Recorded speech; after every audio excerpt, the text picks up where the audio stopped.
жаңа конституция жобасында азаматтардың цифрлық саладағы құқығын қорғау міндеті қарастырылған.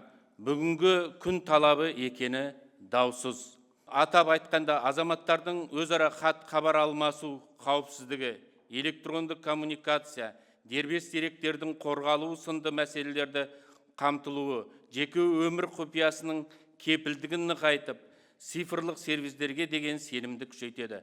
Азаматтардың жеке қаржы мәліметтерінің қорғалуы, оларды алаяқтарға қолды болмауын қадағалау мәселелері ерекше назар аударылды. Сондықтан мұндай нормаларға мән беріліп, олардың конституциялық деңгейде бекітілуі цифрлық қауіпсіздік саласындағы заңнаманың әрі қарай дамыту тәжірибесіне берік негіз бола алады. Әсіресе конституция жобасының құқықтар мен бостандықтарды кемітпей, оларды жаңа технологиялық жағдайларға бейімдеу қағидатын басшылыққа алатын азаматтар үшін өте маңызды деп білемін. Жоғарыда айтып өткенімдей, цифрлық сала бүгінде күнделікті қоғам өмірінің ажырамас бөлігіне айналды. Бұл ретте мемлекеттің жеке тұлғаның қауіпсіздігін қамтамасыз етудегі жауапкершілігі онлайн тұрғыда ғана емес, офлайн кеңістікте де негізгі міндет болып бекітілді.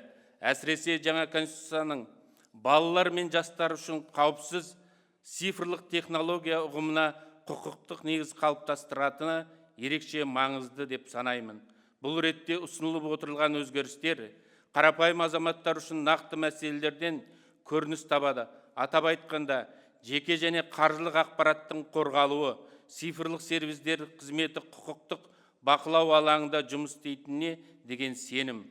Мұндай тәсіл қарапайым азаматтардың күнделікті өмірде алаңсыз болып, қоғамның мемлекеттік институттарға деген сенімін күшейтуге әсер етеді. Нәтижесінде қоғамдағы нақты сұраныстарды көрсететін келісілген әрі теңгерімді құжат қалыптасты деп нық сеніммен айта аламыз. Сондықтан құжат жобасы жеткілікті пысықталғандықтан, оның бүкіл халықтық референдумға шығаруға болады деп есептеймін.